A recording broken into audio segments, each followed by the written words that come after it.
Tapi oleh kerana otak ni dok pusing mikir duit ni, dia kata, Ustaz, 220. Doktor kata nasib baik umur dia 36. Kalau umur dia 63, saya ingat innalillah kan, pasal 220. Okey. Jadi itu sebabnya tuan-tuan yang dirahmati Allah, bahawa boleh sama ada kita nak ikut faraid betul-betul mengikut Al-Quran. Dia tak boleh bagi satu alasan. Itu yang kadang-kadang saya dulu masa mengaji di Indon, di Padang, Sumatera Barat. Untuk bergaduh dengan orang Minang kerja. Pasal apa? Pasal tak berpijak pada bumi nyata. Adat bersendi syarak, syarak bersendi kitabullah. Cantik. Tapi masalahnya, kenapa bila harta warisan turun kepada anak perempuan? Saya kebetulan masa belajar di sana dulu, saya belajar 6 tahun di Padang. Jadi banyaklah pengalaman dengan orang-orang tua. Tuan-tuan, di Minang ni kalau kita kahwin, syok. Apa syoknya tuan-tuan? Kalau kita mula-mula kahwin tu macam raja. Kita kahwin, walaupun kita tak sembahyang subuh, bapa mertua tu tak berani ketuk pintu nak bagi jaga. Ni, kalau menantu tak bangun lagi, tingkap pun tak buka. Pasal apa? Pasal ganggu menantu tidur. Warung. Tapi beberapa, kebetulan saya kata, saya masa sana dulu, orang tua saya tak banyak menanggung biaya saya, sebab makan saya, terutama makan minum saya, sampai kawan-kawan boleh tumpang. Saya masa sana dulu, saya banyak bergaul dengan muslimat. Kira mak angkat saya ni ada lebih kurang dalam 36. 36 orang mak angkat, tuan-tuan bayang. Syoknya, yang lauk ni pun tak habis lagi, kawan nak bagi lauk lah. Tuan-tuan bayang, sampai saya berlakon, tipu tak tipu, wallahualam. Sampai tak lawak dah pakat-pakat depa ni nak jadikan saya menantu. Sampai balik kampung, lepas tu pakai ina 20-20. Ni pakai ina penuh, ni inai penuh, ni penuh inai penuh. Lepas tu tuan-tuan, betul lah, tak ada dah. Pasal apa? Pasal dia kata saya ni sudah punya orang. Okey. Tu Al-Kisah macam mana? Jadi yang paling sedih tu, Allah Akbar, na'udzubillah min zalik.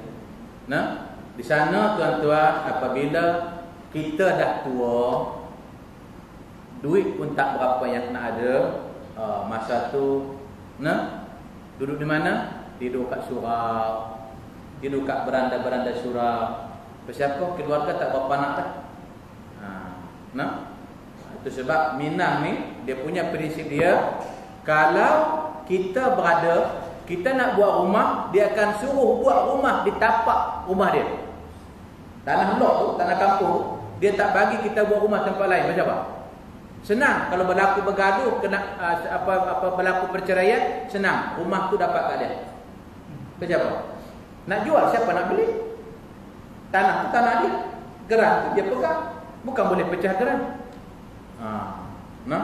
Jadi bila sampai berkenaan dengan warisan ni, saya kata, kenapa hak warisan Allah dah tetap dalam surah An-Nisa bahawa laki dapat bagian, perempuan dapat bagian. Dia kata pasal dia kata perempuan ni lemah, dia memerlukan belanja yang banyak. Saya kata perempuan lemah, dia di bawah tanggungjawab lelaki. Lelaki lah sepatutnya kena perlu pegang duit, sebab dia ada banyak tanggungjawab. Baca punya sejarah, rupa-rupanya sebab anak perempuan ni dulu kemanakan, dia panggil kemanakan, dia berjasa ketika mana dulu dia punya kapal tu nak turun tak boleh. Bila turun tak boleh, tolak tak boleh, maka ambil satu keputusan, kena korbankan seorang nyawa. Jadi semua tak mau. Akhirnya ada anak saudara perempuan, dia rela demi untuk pak saudara dia ni boleh berlayar. Akhirnya inilah anak kemanakan aku yang berjaya. Maka dia kata harta warisan aku wariskan kat dia. Dia kata mana dalilnya adat bersendi, syarat bersendi kitabullah. Yang paling Yang paling geram tu kalau pergi meminang orang Minang ni, Allah, perut dah lapar tapi berpantun pepatah pepitih tu, masya-Allah. Panjang, kadang-kadang sampai 1 jam. Nah. Okey. Bahagian yang diterima anak lelaki dua kali lipat banyaknya daripada bahagian yang diterima anak perempuan. Kita tak boleh bagi alasan, ustaz, yang anak lelaki tu doktor dah, ustaz. Anak perempuan dia ni mengajar kafah 1,000 je ustaz sebulan. No, 7,000 sebulan. Tak adil lah ustaz. Tuan-tuan yang dirahmati Allah, apa yang kita dapat semasa ayah kita hidup tak ada kena mengena dengan faraid. Kita tak boleh dakwa dia, "Along, hampa siapa dapat lagi 10,000? Kereta kan ayah dah bagi ke hang. Ayah bagi tu hadiah." Itu bukan harta warisan. Nah, sebab tuan-tuan, kalau kita cerdik, kalau katakanlah ada kita bela anak angkat, nah Allahu Akbar. Nah, keluarga saya belah mak mertua saya Terengganu. Nah, mak mertua saya orang Terengganu, bapa mertua saya orang Parit, betul? Nah, apa yang berlaku tuan-tuan? Sedih. Kenapa? Sebab masa dulu dia sakit, yang bela dia, yang jaga dia adalah anak angkat. Tetapi bila orang tua tu meninggal dunia, maka adik-beradik bagi harta faraid yang si anak angkat tak dapat. Jadi kita sebagai seorang bapa, harta kita tahu perangai anak kita. Tuan-tuan belajar daripada cerita bapa Piramli, 3 Abdul Wahab dan juga Abdul Wahid. Nah, dia tahu perangai Abdul Wahab, dia tahu perangai abang dia 2, dia tahu dah. Maka akhirnya harta dia yang ditantang Pakistan, Tajikistan, Afghanistan, semua yang hak tu dia tak isytiharkan. Dia simpan. Apa yang dapat Piramli? Rumah buruk. Rupa-rupanya tuan-tuan dah tinggal wasiat. Maka tuan-tuan juga boleh tiru cara bapa Piramli. Maknanya apa dia? Anak angkat tu bagi siap-siap bahagian dia masa kita hidup. Kalau istilah bergerak, terus tukar nama dia. Kalau tanah, tukar terus nama dia dalam geran tersebut. Jadi bila kita mati besok, anak-anak kita tak boleh minta, tak boleh dakwa dia. Itulah keadilan dalam Islam. Okey. Adapun orang yang mewarisi tak boleh. La wasiata liwarisin. Tidak boleh berwasiat kepada ahli waris. Contohnya dia ada anak 5 orang. Salah seorang tu dia memang sayang sungguh ke anak, lalu dia pun tulis wasiat untuk anak. Tapi masalahnya kalau dalam sistem negara boleh pula. Dia masalah, kan? Dia lantik lawyer, besok kalau mati lawyer tu bagi-bagi harta dia. Dalam Islam tidak ada wasiat kepada ahli waris, sebab Islam ataupun Quran telah tetapkan bahagian mereka dalam Al-Quran. Okey.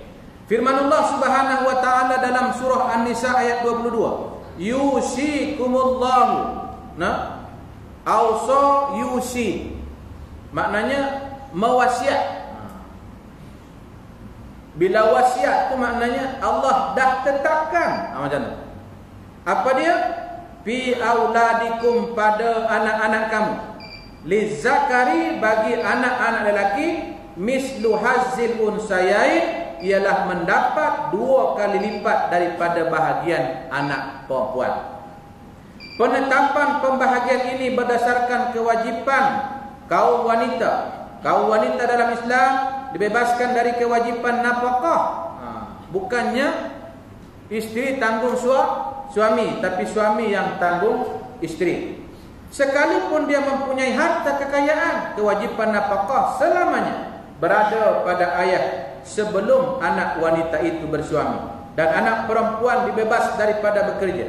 Dan apabila anak perempuan itu telah kahwin, maka kewajipan nafkahnya dibebankan kepada suaminya, dan isteri tidak diwajibkan menyerahkan mahar untuk perbelanjaan rumah tangganya dan tidak dibebankan pula memberi nafkah kepada anak-anaknya. Sedang anak-anak lelaki sudah mencapai umur baligh dan dapat bekerja sendiri, dia berkewajipan menafkahkan dirinya sendiri, dan apabila telah kahwin berkewajipan memberi nafkah dan membayar mahar kepada istrinya dan memberikan nafkah kepada anak-anaknya. Beban yang berupa keuangan kaum lelaki lebih banyak dari kaum wanita, maka adillah kalau kaum lelaki itu mendapat bahagian lebih daripada kaum wanita. Ini di antara alasan yang logik. Nah, alasan yang boleh diterima pasal tanggungjawab itu dibebankan kepada kaum lelaki. Okey. Hak pewarisan ini sesuai dengan fitrah dan keinginan manusia, kerana setiap orang tidak akan dapat menutupi seluruh keperluannya sendiri, apalagi untuk orang lain seperti anak-anaknya. Maka sebagai pembalas jasanya sesudah mati diberikan kepada keluarganya sebahagian daripada harta peninggalannya untuk menambah pembiayaan para keluarganya, sekalipun tidak sesuai dengan kehendak dan juga keinginannya sendiri. Walaupun kadang-kadang kita rasa Islam ni tak adil, macam kata Abdul Wahab dan Abdul Wahid, kan? Abang dia tu, ini tak adil. Bila kena tang dia tak adil. Tapi masa hari itu, dia kata itulah yang adil, pasal dia kata P.Ramlee ni bodoh.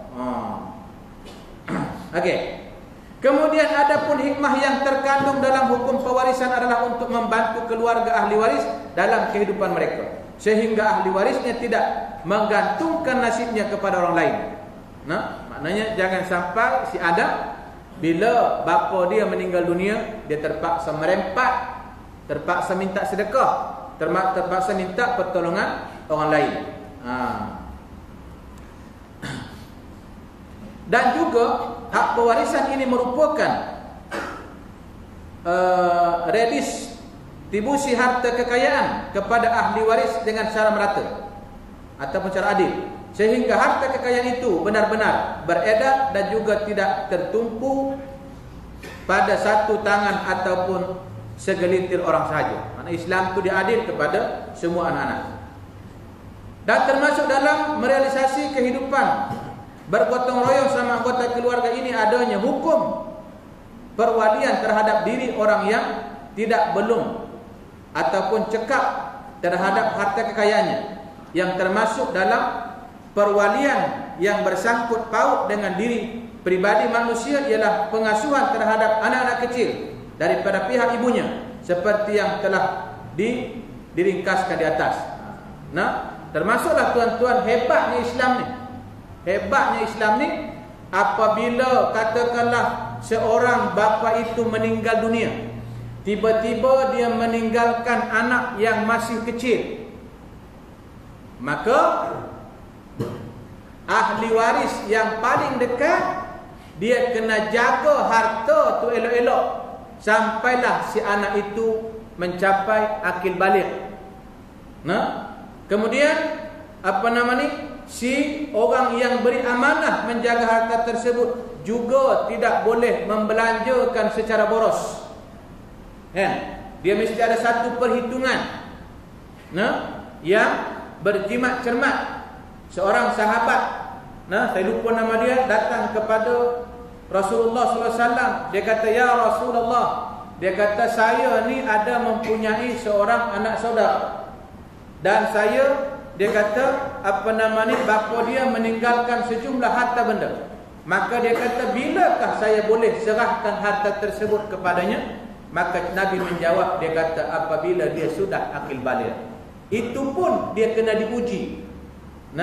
Diuji bahawa dia sudah boleh mengendalikan ataupun mentasarrufkan dia punya harta peninggalan daripada bapa dia, barulah diserahkan. Dan penyerahan tersebut jangan lupa hendaklah menggunakan ataupun hendaklah melantik saksi untuk penyerahan harta tersebut, supaya jangan berlaku di kemudian hari sesuatu yang tidak diingini. Kemudian apabila masa asuhan ini telah berakhir, kekuasaan dan juga pengawasan terhadap diri anak-anak itu berpindah kepada orang lain yang berhak menjadi wali, seperti ayah dan nenek mereka. Dan perwalian ini tetap berlaku sampai anak itu dewasa. Perwalian ini dapat juga berlaku terhadap orang-orang yang gila ataupun idea. Orang-orang yang kerdil lah. Saya kebetulan besok dia minta saya ceramah di sekolah teknik typing. Lalu saya pun kebetulan ada terbuka internet tu. Allahu Akbar. Manusia paling kerdil di dunia. Dia pun lebih kurang saya ingat dalam 2 jengkal juga. Pendek sungguh. Manusia terpendek di dunia. Di mana? Belah-belah apa yang datang-datang Pakistan, belah-belah Bangladesh maknanya. Okey. Jadi dia juga memerlukan pertolongan ataupun yang perlu dijaga. Apabila anak-anak kecil tadi telah mencapai usia baligh atau orang yang gila dan ideal itu telah sembuh daripada penyakitnya, maka perwalian terhapus dan mereka mempunyai hak penuh, terkecuali anak perempuan. Kendati pun sudah mencapai umur baligh, perwalian masih berlaku pada dirinya, seperti pemeliharaan, pendidikan dan semua macam kepentingan-kepentingannya. Para fuqaha telah menetapkan syarat-syarat orang yang dapat dijadikan wali. Di antaranya, wali itu haruslah mencapai umur baligh, tidak terganggu ingatannya, dapat melaksanakan tugasnya sebagai seorang wali, dan mempunyai agama yang sama dengan orang yang berada di bawah perwaliannya. Maknanya kalau bapa saudara dia buta, tak boleh dah.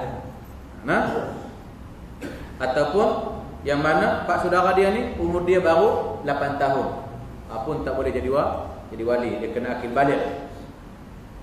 Para fuqaha telah menetapkan syarat-syarat orang yang dapat dijadikan wali. Di antaranya, wali itu harus mencapai umur baligh, tidak terganggu ingatannya, dapat melaksanakan tugas sebagai orang wali, dan mempunyai agama yang Adapun perwalian terhadap harta kekayaan anak kecil dan harta kekayaan orang yang dipersamakan hukumnya dengan anak kecil seperti orang yang gila ataupun ideal, dan dapat dijadikan wali ialah ayahnya atau neneknya atau orang lain, sesuai dengan syarat-syarat yang telah ditetapkan dalam kitab fikih ataupun fuqaha.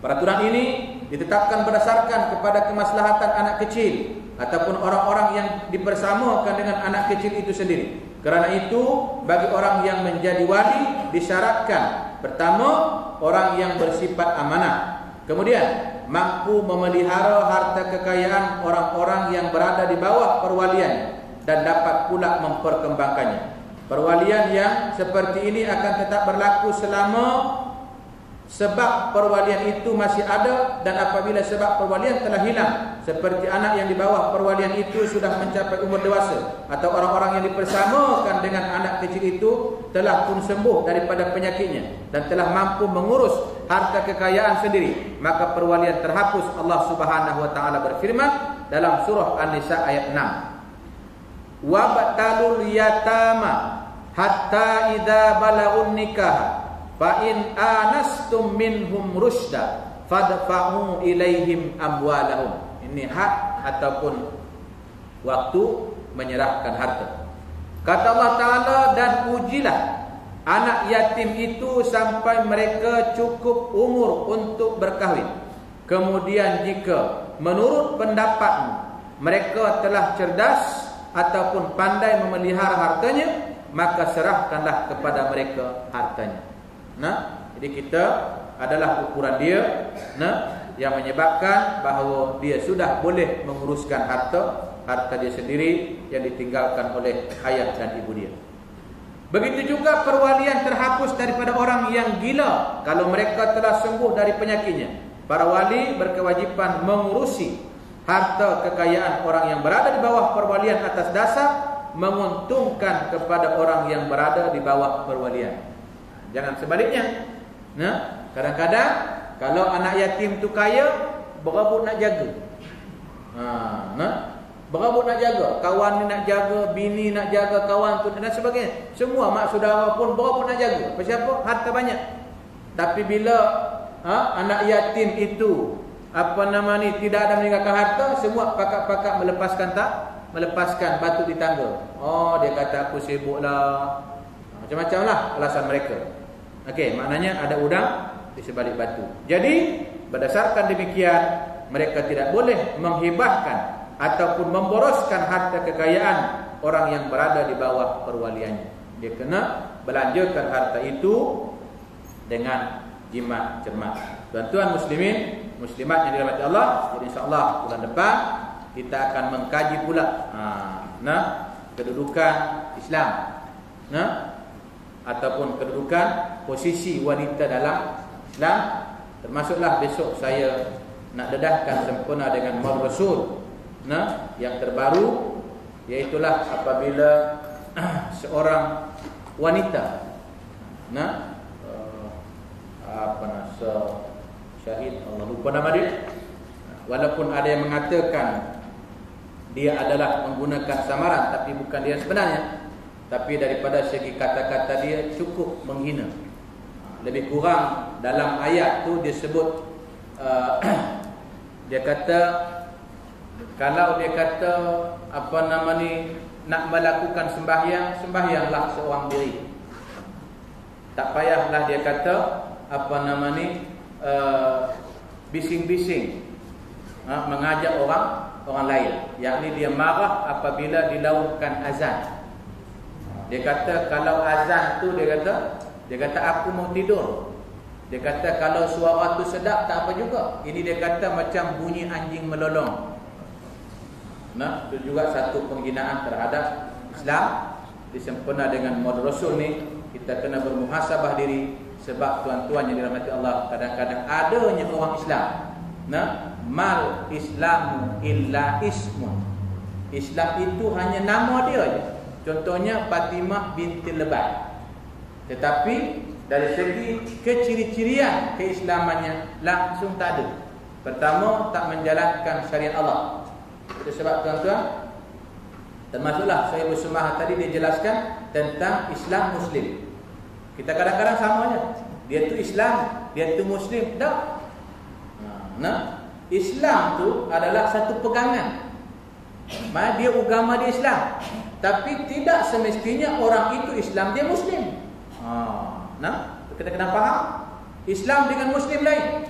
Islam tu dia pegangan dia sahaja. Dia Islam, tetapi belum tentu dia Muslim. Pasal apa? Pasal orang yang Muslim itu ialah orang yang telah menjalankan titah perintah Allah. Dia sembahyang, dia puasa, apa-apa jugalah syariat yang telah Allah wajibkan, dia laksanakan syariat itu, barulah dia masuk dalam kategori Muslim. Kemudian dalam dalam ketika dia menjalankan ajaran Islam itu pula, dia matlamat dia adalah kerana Allah Subhanahu Wa Taala, maka barulah dikategorikan dia adalah mukhlisin. Jadi Muslim, kemudian baru mukhlisin. Bila dia ikhlas dalam melaksanakan ibadah kepada Allah Taala, barulah dia masuk dalam kategori muttaqin, orang-orang yang bertakwa. Ini kadang-kadang ustaz dia walaupun tak sembahyang ustaz, tapi dia kata kalau Ramadan, dia kata 4 murid terus dia booking. Dia kata bagus pula tu. Ada ke bagus tuan-tuan? Tak sembahyang murid, pahala murid tu tak tahu pergi mana. Pasal apa? Tempat sangkut tak ada. Sebab sembahyang itulah sebagai tempat sangkutnya ibadah yang kita lakukan. Tak kiralah ibadah apa sekalipun. Dan inilah tadi di antara yang dipaparkan oleh penceramah tadi dalam bab Syiah. Walaupun Syiah itu rukun Islam dia juga ada 5, kita juga ada 5, tapi perbezaan kita ialah kita ada syahadah asyhadu an la ilaha illallah wa asyhadu anna Muhammad Rasulullah, tapi dia tak ada. Yang kelima itu ialah kepatuhan kepada imamiyah. Tetapi dia kata walaupun dia sebut dalam Syiah ni ada 12 imam. Itu dia kata penyelewengan. Dia cerita tu walaupun mereka ada 12 imam, tapi mengikut kajian apabila dia tanya orang-orang Syiah bahawa orang imam yang ke-11 itu mandul. Maknanya macam mana boleh ada imam yang ke-12? Orang yang ke-11 itu mandul, tak boleh beranak. Tapi bila tanya dia kata ada, tapi dia kata dia menghilangkan diri. Okey, ini juga tadi di antara yang dibahaskan. Termasuklah juga padahal anak Sayyidina Ali bukan 2 orang, tetapi kenapa mereka mengagung-agungkan 2 sahaja, iaitulah Hasan wa Husain. Itu pun mereka terlalu menyayangkan Husain. Kenapa mereka tidak menyayangi Hasan? Sebab mereka tersinggung kepada Hasan. Hasan pernah memberikan jawatan kepada Muawiyah. Ini di antara perkara-perkara cukup luas. Cukuplah saya sebut, saya pun tak ada otoriti nak membahaskan tentang Syiah ni, tapi itu yang dibentangkan tadi sahlah bahawa Wahabi dan juga Syiah adalah sesat daripada segi akidah Ahli Sunnah wal Jamaah. Jadi tuan-tuan, berhati-hatilah dan berjaga-jagalah terhadap ajaran-ajaran ini, sebab mereka cuba memperluaskan. Termasuklah yang dia bahaskan tadi yang sedang berbolak di Syria. Bahawa kenapa Iran berdiam diri apabila umat Islam diganyang dan juga ditembak. Tiap-tiap hari ada sahaja orang Islam yang meninggal dunia ataupun yang mati akibat diserang dan sebagainya, tetapi seolah-olah mereka merestuinya walaupun tidak mengisytiharkan secara zahir demikian. Jadi sedangkan dalam Islam, kalau mereka mengaku mereka adalah Islam, ahli sunnah juga adalah Islam, kenapa mereka tergamak? Allah sebut dalam Al-Quran, la yahillu li muslimin, tidak halal bagi seorang Islam itu akan darah Islam orang yang lain. Tetapi itulah yang berlaku dalam kehidupan. Marilah kita sama-sama menjaga keturunan dan juga anak-anak kita, supaya kalau nak mengaji ataupun yang belajar itu hendaklah belajar secara yang zahir. Jangan buat sengap-sengap ataupun belajar tiba-tiba dah buat benda-benda yang pelik, termasuklah mengkafirkan orang-orang Islam. Nabi tak pernah melakukan ataupun tak pernah mengkafirkan orang-orang Islam, tetapi mereka sanggup mengkafirkan atas alasan bahawa orang-orang Islam yang ada hari ini adalah sesat. Baca Quran, baca Yasin pada malam Jumaat adalah sesat. Buat tahlil sesat, buat talqin sesat, kunut sesat, semua sesat. Lalu siapa yang tak sesat? Tapi bila mereka suruh buat ni, tak sesat pula. Tapi kalau orang lain buat, semuanya adalah sesat. Sama-samalah kita bermuhasabah diri. Kadang-kadang yang merisaukan kita ialah apabila timbulnya kekeliruan dan juga kekacauan di kalangan masyarakat. Apabila selama ini kita cantik dah apa yang kita buat hari ini, tetapi bila timbulnya ajaran-ajaran yang datang yang baru ni, akhirnya kadang-kadang kita pun confuse dah siapa yang betul, siapa yang salah. Mudah-mudahan kita mendapat ilmu yang sebenarnya berdasarkan kepada Al-Quran dan hadis. InsyaAllah kalau ada satu masa saya akan bacakan risalah ni tadi, walaupun ianya dia buat singkat, tapi sebenarnya tuan-tuan isi dia adalah padat.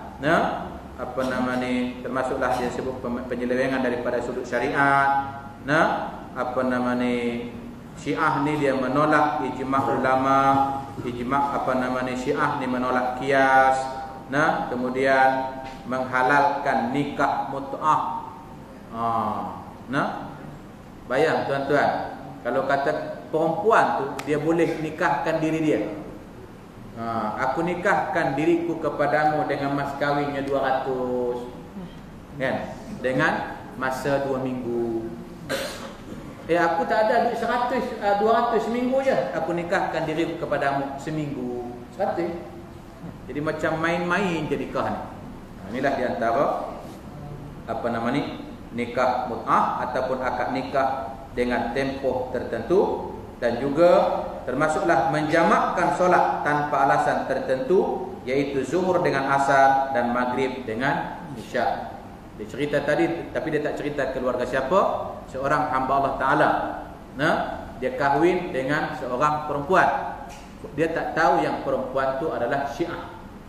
Jadi dia sibuk bekerja, dia tak perasan. Lalu satu hari ketika cuti, dia kata kenapa dia tak pernah mendapati isteri dia sembahyang zuhur, dan dia tak pernah mendapati isteri dia sembahyang maghrib. Bila dia siasat, lepas tu rupa-rupanya isteri dia ni kalau zuhur dia jamak sekali dengan asar, kalau maghrib jamak sekali dengan isyak. Pasal pada pendapat mereka ialah masa zuhur itu ialah apabila tamat waktu asar. Nah, waktu maghrib itu ialah apabila tamat waktu isya. Itu dia berjamaah. Jadi bila demikian, apabila mana dia dapat kesan dah, nah, dia bercadang nak cairkan dia punya isteri dia tersebut, bapa mertua dia pula pujuk.